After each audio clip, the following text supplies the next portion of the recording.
Salut les balls et bienvenue sur Ball Steels. Aujourd'hui, je vais vous présenter la première vidéo qui va être consacrée au matériel. J'espère développer rapidement ce genre de vidéo parce qu'en fait, je me suis rendu compte que beaucoup de modélistes et de figurinistes n'utilisent pas toujours leur matériel de la bonne façon ou n'ont pas été aiguillés par les bonnes personnes. Donc, je vais essayer de faire régulièrement des vidéos consacrées à ce sujet. Et aujourd'hui, je vais commencer par la vidéo des petites pinces. À tout de suite. Bon, nous voici donc pour cette première vidéo de matériel. Je vais donc vous présenter aujourd'hui quelques pinces. C'est les pinces les plus courantes que vous serez emmené à utiliser. Alors en fait, je dédie cette vidéo beaucoup aux débutants, puisqu'en fait, les vétérans sont bien équipés en général et auront bien la main sur leur matériel.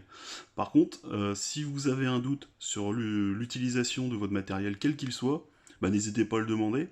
Allez dans les boutiques. Souvent, les vétérans vous expliqueront quoi utiliser, quelle colle, quelle pince, quel type de perceuse. Ici, je vais m'attarder donc aujourd'hui sur les pinces. Ce sont les outils qu'on utilise le plus, très clairement, pour pouvoir dégrapper en fait les pièces de nos figurines, de nos maquettes, de tout ce qui se coupe et qui est en plastique. Pas que en plastique. Et on va commencer par les pinces diagonales, comme celle-ci. Ce sont donc le genre de pinces que vous pouvez acheter absolument partout. Ce sont des petites pinces de bricolage que l'on peut trouver dans les boîtes à outils et des artisans, qu'on peut trouver un petit peu partout, dans tous les supermarchés, les magasins de bricots. Ça coûte environ 4-5 € pour un modèle de base. L'avantage de cette pince, c'est que c'est increvable, vous allez la garder pendant très très très longtemps, et que ben elle coupe le métal, ce que ne fait pas les autres pinces. Hop, hop. Si vous utilisez cette pince sur du plastique, ça marchera.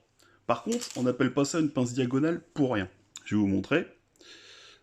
Voilà, petite tige en plastique. Hop. Et vous allez donc voir pourquoi ça s'appelle une pince en diagonale. Mince. Donc, vous avez donc un magnifique biseau qui s'est créé sur la pièce que vous voulez assembler. C'est pas joli, c'est problématique, puisqu'en fait les pièces que vous voulez assembler doivent être coupées nettes et propres. Là, c'est pas le cas, et en plus ça peut abîmer les pièces. Donc, cette pince-là, même si vous pouvez l'utiliser sur du plastique, hein, c'est pas le problème, mais ne vous donnera pas un rendu propre et utilisable immédiatement au niveau du modélisme. Vous devrez encore nettoyer votre pièce. Celle-ci est vieille, elle a beaucoup servi. C'est une de mes premières pinces. Celle-ci toute neuve. Je la sors du magasin. Vous voyez, elle est graissée. Ces pinces-là nécessitent un tout petit entretien, un petit coup de pchit dessus, de dégrippant, une fois ou deux, ce genre de truc. Vous mettez un petit coup de WD-40 et vous aurez une pince qui tiendra des années, des années, des années, des années. Celle-ci a vraiment beaucoup servi, hein. Et ben, elle fonctionne encore parfaitement. Donc en fait, vous pouvez couper ce genre de petits outils, hop, sans problème, sans forcer, et c'est absolument obligatoire dans toute caisse de modéliste. Voilà. Pour la suivante, donc, on va parler des pinces à coupe latérale. Donc là, j'utilise les pinces Games Workshop, pour deux raisons. Parce que je suis un geek, et que j'aime bien avoir du matériel top moumoute officiel, et que à la base j'étais assez satisfait de la découpe. C'était vraiment joli, c'était propre. Alors je vais tout de suite vous montrer les défauts. Regardez bien. Donc c'est une coupe très nette, sur une seule tranche. La lame est complètement plate, sauf à l'intérieur, où elle est en biseau. Je vous montre la pince Games Workshop pour plusieurs raisons. C'est une pince qui coûte assez cher, alors qu'il y a un design bien particulier, hein. Tout en métal, top moumoute, ce n'est pas une copie de pince chinoise comme on voit dans absolument toutes les boutiques de modélistes et de bricolage, de tout ce que vous voulez, tout vient d'Asie. Sauf que là, Games Workshop a fait son propre design, a fait sa propre prise en main et se retrouve avec un outil plutôt qualitatif, mais qui coûte dans les 25 € si je ne dis pas de bêtises. Et donc, vous allez me dire, ouais, mais t'en as deux. Pourquoi t'en as deux? Regardez bien. Vous voyez? Les lames s'entrecroisent. La pince est baisée. 25 € qui n'a pas duré un an. J'en ai une autre qui n'est pas très propre. Elle a duré. Par contre, elle a pris ultra méga cher. Et je ne m'en suis servi quasiment que sur de la résine et du plastique. Plus la lame est fine, évidemment, plus elle est fragile. Donc là, pour une pince à 25 €, pour le même prix, honnêtement, j'aurais pu acheter 5 ou 6 sous-marques qui auraient duré aussi longtemps, voire mieux. Donc c'est bien le matériel de geek.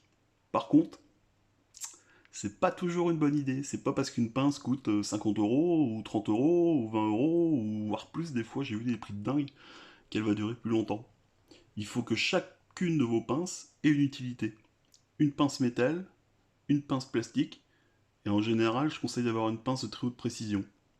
Et justement, pour les pinces de très haute précision, je vais vous parler donc de la Single Blade Nipper 2.0 de Dispiae. Bon, en fait, je sais pas comment on le prononce, hein. Dispia. Alors, c'est une marque très récente que je ne connaissais pas. J'ai commencé à m'intéresser à cette marque parce que je me suis aperçu qu'elle avait un tout petit catalogue, mais alors que du matos de compète. Donc, j'ai commencé à m'y intéresser. Là, je vais donc l'ouvrir avec vous, voir ce que ça donne. Hop. Donc déjà, la boîte, ça rigole pas. C'est une boîte tout en bois et très solide. Alors, qu'est-ce qu'elle nous raconte? Alors déjà, ce truc qui me fait rire, c'est le petit logo SOS Fantôme. Je ne sais absolument pas à quoi il correspond. Donc a priori, il y a 3 fantômes dans la boîte. Donc le reste, ok. Qu'est-ce que ça nous apprend? La pince a subi donc un traitement à très haute température. C'est-à-dire que le test de Rockwell de la pince se situe entre 58 et 64. Donc il faut savoir qu'en fait, la pince, plus elle est dure, plus le chiffre sera haut. 64, c'est très dur et très coupant. C'est du type le super couteau de céramique en cuisine. C'est exactement ça. Sauf que, bien que la pince du coup est extrêmement solide, la lame est très fragile. Ce n'est absolument pas fait pour couper du métal. Vous coupez un trombone, votre pince, vous la mettez à la poubelle. Ce n'est fait que pour le plastique, la résine, et c'est tout. Et c'est très bien comme ça. Donc cette pince, en fait, c'est une pince à monolame. Pourquoi monolame? En fait, une partie de la lame est plate, alors que l'autre va trancher. Grosso merdo, ça vous fait une guillotine. Donc on va tout de suite voir ce que cela donne. Hop, hop, hop, hop, hop. Tintintin. Ça fait toujours un petit quelque chose d'ouvrir de nouveau matériel.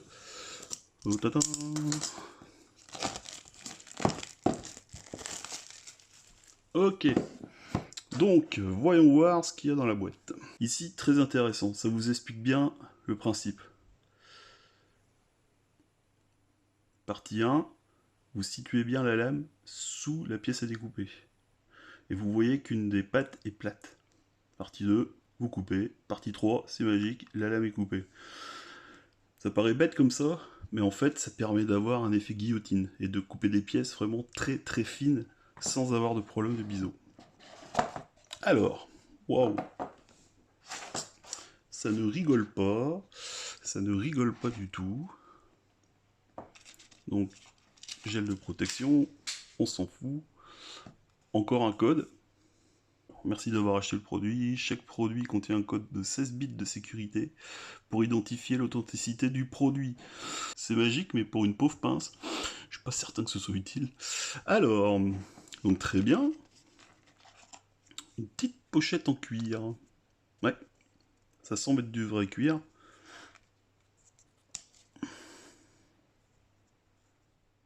D'accord. Ok. Bon, ça fait classe, plutôt pas mal. Ah, il y a quelque chose dedans. Alors, ça doit être une notice d'utilisation.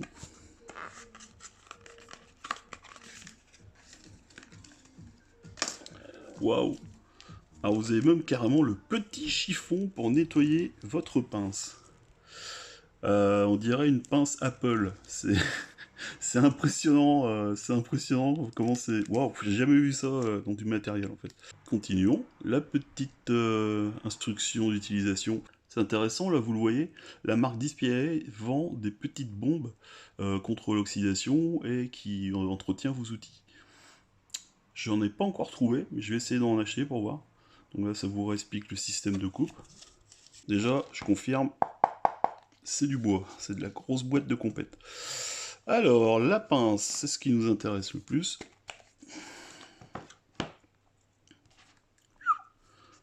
Alors déjà, elle est extrêmement souple. J'appuie à peine. Mais vraiment, j'appuie à peine. Le ressort est extrêmement souple. Donc là, on voit bien. Dispiae AG 2.0. Donc la pince étant censément un outil de très haute précision, elle est fournie avec un petit outil.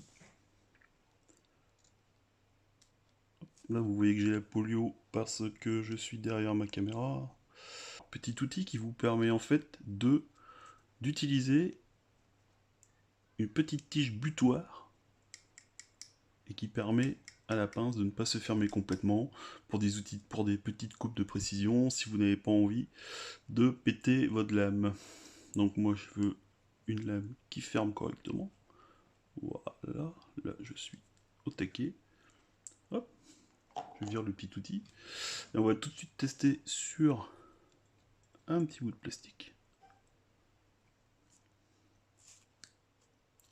Oh la vache.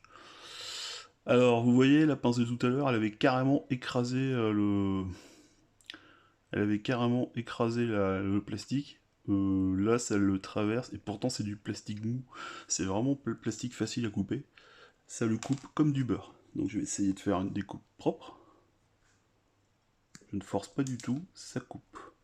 On va essayer de faire une rondelle. J'ai ma rondelle. Vous voyez? Pour les produits Scratch Build, c'est plutôt intéressant là.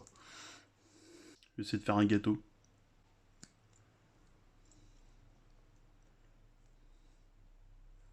Donc regardez, je peux m'amuser. J'appuie, je n'appuie pratiquement pas. Putain, j'ai jamais vu une pince comme ça. Sans appuyer, mais vraiment sans appuyer. Hein. Voilà, je fais des découpes parfaites. Je peux couper des rondelles autant que je veux. Ça fonctionne.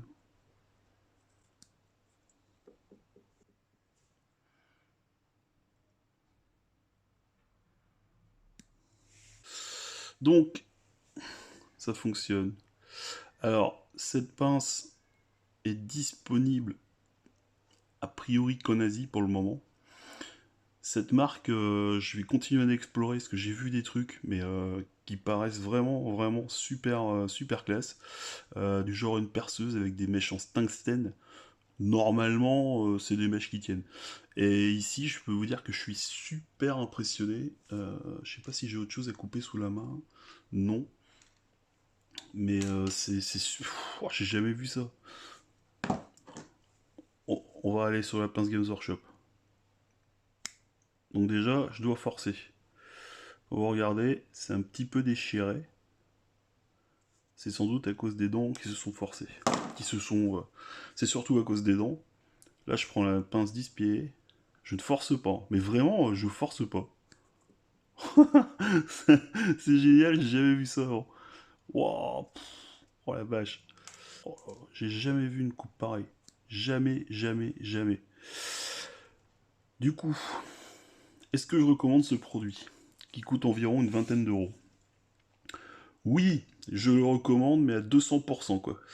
Alors, j'ai vu actuellement, justement, les diverses marques qui vendent du matériel de modélisme viennent de se rendre compte qu'en fait, ce genre de produit existe.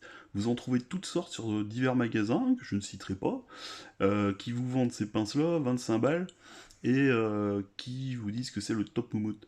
Le top moumoute, il est dans les mains. Là, c'est un design qui a été fait exprès pour eux. Alors, si j'ai bien compris, la marque qui fait ça, c'est Crafttool et Mangzun. On se retrouve avec du Made in China, mais alors de qualité exceptionnelle. Voilà, le top du top. J'ai jamais testé une pince qui coupe aussi bien. Cherchez pas, il n'y a pas mieux. Ça, c'est la pince qui n'a qu'une lame. Gros plan. Sans forcer. Regardez. La classe, hein. Alors, pour finir, qu'est-ce que je peux vous dire? Il n'y a pas de mauvais outils. Ce qu'il faut savoir, c'est que chaque outil a une utilité, et c'est le plus important. Celle-ci est multifonctionnelle, mais vous fera des coupes pas super professionnelles. Celle-ci sera très pratique pour le plastique, mais à une durée de vie limitée, parce qu'en fait, si vous forcez trop, ça va pas le faire. Vite fait également, je vais vous dire que comme c'est le modèle Citadel, je l'aime pas tant que ça. La prise en main avec le manche en aluminium, je peux vous dire que c'est vraiment pas sympa à utiliser. Ça glisse dans la main, des fois ça souffle beaucoup trop grand, et pourtant j'ai de grandes mains. Je vous conseille d'acheter un modèle donc de coupe latérale, comme celle-ci. De coupe latérale, vous regardez sur Amazon, vous allez chercher dans n'importe quel magasin de maquettes, vous en trouverez. Et enfin, la pince monoblade, donc qui n'a qu'une seule lame, et qui marche comme une guillotine ou un étau. Et c'est super impressionnant. Je reviendrai sûrement dessus puisque je compte vous faire une vidéo sur justement cette marque Dispiae que je compte explorer. J'ai plusieurs outils sous la main et je vais vous donner un compte rendu de ce que ça donne. Basiquement, je vais vous dire que c'est le Tamiya chinois. Sachant que le Tamiya est censé être le top du matériel, ce truc-là, je vous assure, il est encore au-dessus. C'est vraiment un outil professionnel, c'est un outil par contre très fragile, mais c'est vraiment un outil professionnel. Vous l'aurez pour environ 25 euros. Vous le trouvez pour l'instant que sur les marchés chinois.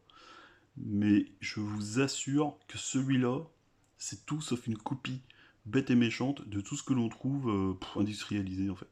Ici, c'est de l'outil de forgeron. D'ailleurs, elle est forgée, gravée, avec son numéro d'authenticité. J'ai jamais senti ça. Oh là là, il n'y a aucune pression quoi. C'est vraiment drôle. J'y avais pas du tout, j'avais jamais vu une lame comme ça. Et ça vous fait des tranches. Mais vous avez même pas besoin d'un match chopper pour pouvoir faire. Vous n'avez même pas besoin d'un match chopper en fait pour pouvoir faire des coupes droites. Le match chopper que je vous présenterai également dans une autre vidéo qui sera consacrée en fait aux lames et aux cutters. Voilà. Donc sur ce, c'est tout ce que je peux vous dire. Ça c'est top moumoute. Je vous en reparlerai. Ça c'est très utile. Mais vous faites pas avoir, n'achetez pas de la marque. Prenez-en pour le même prix, vous pouvez en avoir deux ou trois. Voilà, prenez-en deux ou trois qui coûtent moins cher. Donc, pince diagonale qui sert à tout. Pince latérale qui sert surtout au plastique parce que le fil est très fin. Pince à une lame qui est la perfection. Le seul défaut que je lui trouve, c'est l'angle de coupe qui est très étroit. On peut pas couper de choses trop grosses avec. Bon après, tant que ça reste dans la maquette, c'est bon, hein, vous pouvez y aller. Donc, gardez bien en tête qu'il faut utiliser le bon outil au bon moment. Ne vous précipitez pas, utilisez la bonne pince que vous avez sous la main. Ne vous faites pas avoir, sinon vous allez casser votre matériel. Et surtout, faites attention aux grandes marques qui ne sont vraiment pas un indice de qualité. La Dispiae, c'est une petite marque chinoise qui commence à proposer pas mal de matériel. Je vous assure que si le reste de la gamme est aussi bon, je vais me rééquiper dans pas longtemps. Voilà, c'est tout ce que j'ai à vous dire. Merci d'avoir suivi cette vidéo. A très bientôt pour une nouvelle vidéo matos qui sera consacrée en principe au matériel de découpe, encore une fois. Et plusieurs reviews et rapports de bataille sont également prévus. Donc on va continuer à alimenter la chaîne régulièrement. Merci à tous ceux qui nous suivent. N'hésitez pas à vous abonner, à laisser un pouce bleu. Et je vous dis à très bientôt. Salut! Salut!